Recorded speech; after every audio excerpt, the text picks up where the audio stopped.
नमस्कार. आज आपण एका अशा विषयावर बोलणार आहोत जो आपल्या सगळ्यांना खूप आवडतो, दिवाळी. आपल्याकडे जी माहिती आहे, जी काही स्रोतं आहेत, त्यावर आधारित या सणामागच्या कथा, त्याचा अर्थ आणि अजून बरंच काही समजून घेऊया. म्हणजे फक्त वरवरच्या गोष्टी नाहीत, तर जरा खोलवर जाऊ. पौराणिक कथा काय आहेत, आध्यात्मिक महत्त्व काय आणि हो, 2025च्या तारखांनुसार प्रत्येक दिवसाचं काय वैशिष्ट्य आहे, हे सगळं बघूया. चला तर मग सुरू करूया का? हो, नक्कीच. कारण दिवाळी म्हटलं की दिवे, फराळ, नवीन कपडे हे तर आहेच, पण त्यापलीकडे बरंच काही आहे. म्हणजे आपल्या स्रोतांमध्ये बघितलं तर त्याला ऐतिहासिक, सांस्कृतिक, आध्यात्मिक, हां. अगदी व्यावहारिक बाजू पण आहेत. आपण त्या सगळ्यांना जरा एकत्र पाहूया. सुरुवात तर अर्थातच त्या सगळ्यात प्रसिद्ध कथेपासून होते. 14 वर्षांचा वनवास संपवून प्रभू श्रीराम अयोध्येला परत आले आणि सगळी अयोध्या दिव्यांनी उजळून निघाली. पण मला नेहमी वाटतं, फक्त हीच एक कथा आहे का दिवाळीची? कारण मला आपल्याकडे इतरही संदर्भ दिसतात. हा मुद्दा महत्वाचा आहे. म्हणजे बघा, श्रीरामांची कथा खास करून उत्तर भारतात आणि तसं बघायला गेलं तर सगळीकडेच दिवाळीचा मुख्य आधार मानली जाते. दिवे लावण्यामागे तर तीच प्रेरणा आहे मुख्यत्वे. पण वेगवेगळ्या भागांमध्ये, वेगवेगळ्या परंपरांमध्ये इतर कथांनाही तितकंच महत्त्व आहे. उदाहरणार्थ, श्रीकृष्णाने नरकासुराचा वध केला आणि हजारो स्त्रियांना सोडवलं. हो, बरोबर. हा पण एक मोठा संदर्भ आहे. वाईटावर चांगल्याचा विजय. पश्चिम आणि दक्षिण भारतात या कथेला खूप महत्त्व आहे. आणि देवी लक्ष्मीचं प्रकट होणं समुद्रमंथनातून, ते पण ह्याच काळात झालं असं म्हणतात ना? अगदी. कार्तिक अमावस्येला समुद्रमंथन झालं आणि त्यातून देवी लक्ष्मी प्रकट झाल्या, अशी कथा आहे पुराणांमध्ये. त्यामुळे दिवाळीचा संबंध थेट समृद्धीशी, भरभराटीशी जोडला गेला. इतकंच नाही, काही ठिकाणी राजा विक्रमादित्याचा राज्याभिषेक आणि विक्रम संवत्सराची सुरुवात याचाही संबंध दिवाळीशी जोडला जातो. म्हणजे दिवाळी ही एकाच घटनेभोवती नाही फिरत. अनेक महत्त्वाच्या घटना, विजय यांचं प्रतीक म्हणून ती विकसित झाली असं दिसते आणि म्हणूनच तिला इतकं व्यापक स्वरूप आहे. अच्छा. म्हणजे हा फक्त धार्मिक सण नाहीये, तर यात सांस्कृतिक आणि ऐतिहासिक पदर पण आहेत. पण या सगळ्याच्या मुळाशी जो विचार आहे, तो आध्यात्मिकच आहे ना? तो तमसोमा ज्योतिर्गमयचा. तो खूप खोल वाटतो मला. बरोबर. तोच तर गाभा आहे या सणाचा. तमसो महा ज्योतिर्गमय, अंधाराकडून प्रकाशाकडे चला. आणि इथला अंधार म्हणजे फक्त बाहेरचा काळोख नाही, तर आपल्या आतलं अज्ञान, द्वेष, मत्सर, नकारात्मकता, हा सगळा अंधार. आणि प्रकाश म्हणजे काय? तर ज्ञान, विवेक, प्रेम, चांगुलपणा. दिवाळी आपल्याला हा आतला अंधार दूर करून ज्ञानाचा, मांगल्याचा प्रकाश जागवण्याची प्रेरणा देते. म्हणजे स्वतःमध्ये बदल घडवण्यासाठी, आत्मपरीक्षणासाठी हा काळ महत्वाचा आहे. अगदी. म्हणूनच याला धर्म, सत्य आणि सदाचाराचा उत्सव असंही म्हटलं जातं. आपल्याकडे धर्मसिंधू ग्रंथाचा उल्लेख आहे बघा. धर्मशास्त्रातला महत्त्वाचा ग्रंथ आहे तो. त्यात दिवाळीच्या काळात काय काय करायचं, कोणते विधी आहेत याचं सविस्तर वर्णन आहे. म्हणजे कार्तिक कृष्ण त्रयोदशीपासून ते कार्तिक शुद्ध द्वितीयपर्यंत या 5 दिवसांचं महत्त्व त्यात सांगितलं आहे. अच्छा, काय काय सांगितलं आहे त्या ग्रंथात? फक्त विधींची लिस्ट आहे की त्यामागचा काही अर्थ पण दिला आहे? नाही, फक्त यादी नाही आहे, त्यामागे विचार आहे. म्हणजे घर सफाई करायची, अभ्यंगस्नान म्हणजे उटणं लावून स्नान, दिवे लावणं, लक्ष्मीपूजन, गोवर्धन पूजा, यमपूजा, ही सगळी कृत्य आवश्यक मानली आहेत. पण का? तर असं मानलं जातं की या काळात केलेली शुद्धी, पूजा, दानधर्म हे जास्त फळ देतं. त्या ग्रंथात एक वचन पण आहे, कार्तिकामावस्याम दीपानाम लक्ष्मी संप्राप्तिकरम भवेत. त्याचा अर्थ काय? त्याचा सरळ अर्थ आहे की कार्तिक अमावस्येला दिवे लावणं हे लक्ष्मी प्राप्तीसाठी. म्हणजे केवळ पैसा नाही, तर सुख समृद्धी, चांगल्या गोष्टींसाठी हितकारक ठरतं. दिवे म्हणजे फक्त सजावट नाही, तर ते मांगल्याचं, सकारात्मक ऊर्जेचं प्रतीक आहेत. आणि दानधर्माचं महत्त्व 1000 पटीने वाढतं असंही म्हटले तुम्ही? हो, धर्मसिंधूसारखे ग्रंथ सांगतात की या काळात केलेलं स्नान, जप, तप, दान आणि पूजन याचं फळ इतर वेळेपेक्षा खूप जास्त मिळतं. त्यामुळे या दिवसांना एक विशेष पावित्र्य आहे, महत्त्व आहे. बारस आणि रमा एकादशी दोन्ही एकत्र आहेत. काय आहे यांचं महत्त्व? हो, 17 ऑक्टोबर 2025ला हे दोन्ही योग आहेत. रमा एकादशी जी आहे ती भगवान विष्णू आणि देवी लक्ष्मींना समर्पित आहे.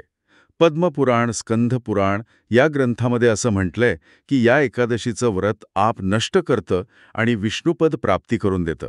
आणि वसुबारस, ज्याला गोवत्स द्वादशी पण म्हणतात, हा तर आपल्या कृषी संस्कृतीचा भाग आहे. गाय आणि वासरू यांची पूजा करून आपण त्यांच्याबद्दल कृतज्ञता व्यक्त करतो. हे फक्त धार्मिक नाहीये, तर निसर्गावर आपण किती अवलंबून आहोत याची आठवण करून देणारा दिवस आहे हा. पुढचा दिवस 18 ऑक्टोबर, धनत्रयोदशी. हा आरोग्याशी संबंधित आहे, बरोबर? हो, या दिवशी समुद्रमंथनातून भगवान धन्वंतरी अमृताचा कलश घेऊन प्रकट झाले. धन्वंतरी हे आयुर्वेदाचे, आरोग्याचे देव मानले जातात. त्यामुळे हा दिवस चांगल्या आरोग्यासाठी, दीर्घायुष्यासाठी प्रार्थना करण्याचा आहे. आणि याच दिवशी संध्याकाळी घराबाहेर दक्षिणेकडे एक दिवा लावतात. त्याला यमदीपदान म्हणतात. यमदीपदान याचा मृत्यूशी काही संबंध आहे का? हो, पण सकारात्मक अर्थाने. म्हणजे अकाली मृत्यूचं भय टळावं, कुटुंबाला दीर्घायुष्य मिळावं, या प्रार्थनेने हा दिवा यमराजासाठी लावला जातो अशी श्रद्धा आहे. धर्मशास्त्रात पण उल्लेख आहे की त्रयोदशीला केलेलं हे दीपदान यमाला प्रिय आहे आणि ते अपमृत्यू टाळतं.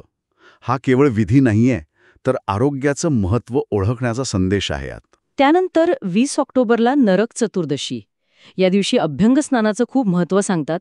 पण कृष्णाने नरकासुराचा वध केला, त्याचा आणि स्नानाचा संबंध कसा जोडला जातो? नरकासुराचा वध म्हणजे काय, तर वाईटाचा नाश.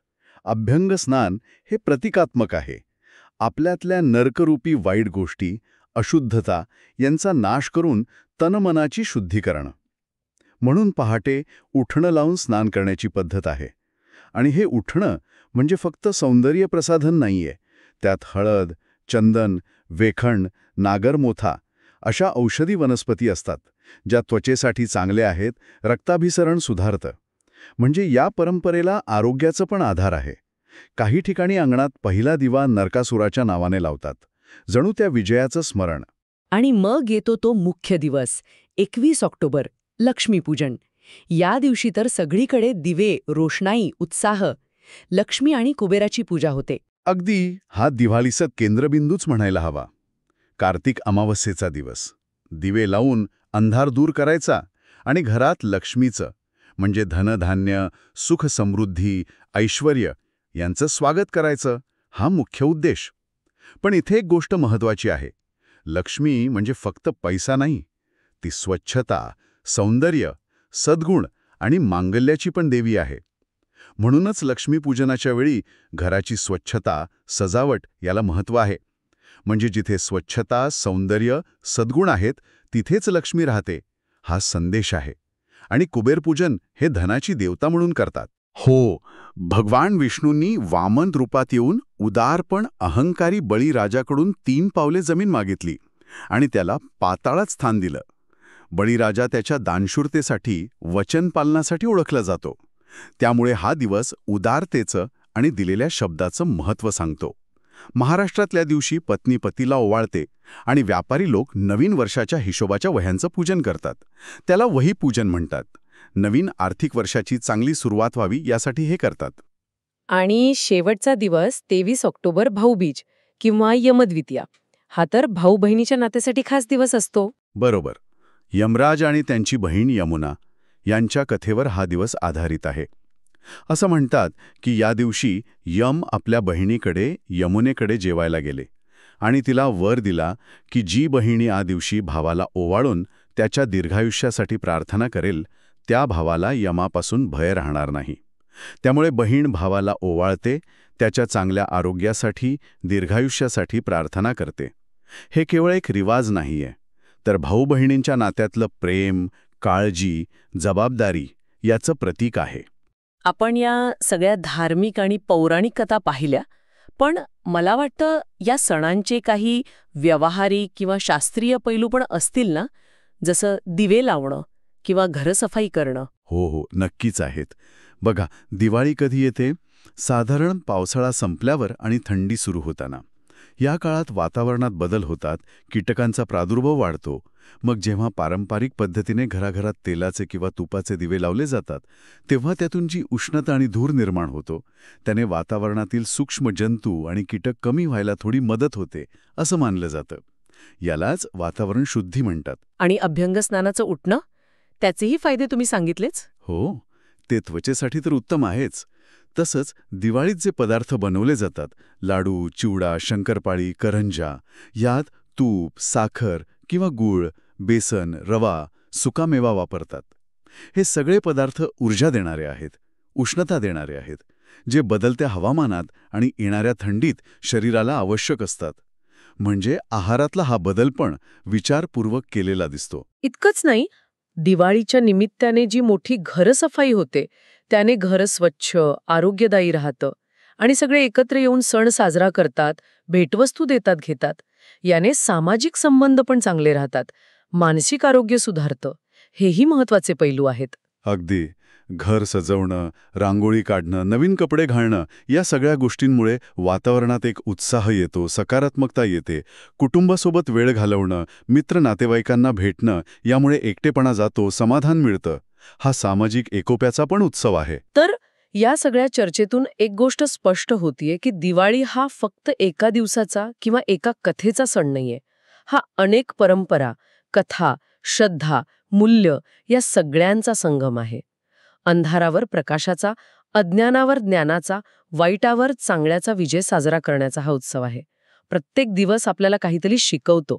निसर्गाबद्दल कृतज्ञता, आरोग्याचं महत्त्व, आत्मशुद्धी, समृद्धीबरोबर सद्गुणांची उपासना, उदारता, वचनबद्धता आणि नात्यांमधलं प्रेम. आपल्या आतला दिवा लावा, हाच या सणाचा खरा संदेश वाटतो मला. अगदी समर्पक बोललात.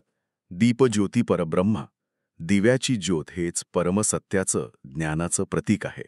हा सण आपल्याला फक्त बाहेर दिवे लावायला नाही सांगत, तर आपल्या आतही ज्ञानाचा, विवेकाचा, करुणेचा दिवा पेटवायला शिकवतो. जाता जाता एक विचार मनात येतो, जो आपल्या मूळ स्रोत्यांच्या संदेशाला धरून आहे. दिवाळीत आपण हा जो आतला अंधार दूर करून बाहेर प्रकाश पसरवण्याचा प्रयत्न करतो, तो फक्त या 5 दिवसापुरता ठेवायचा का? की आपल्या रोजच्या जगण्यात, विचारात, कामांमध्ये वर्षभर कसा जिवंत ठेवता येईल, यावर नक्कीच विचार करायला हवा.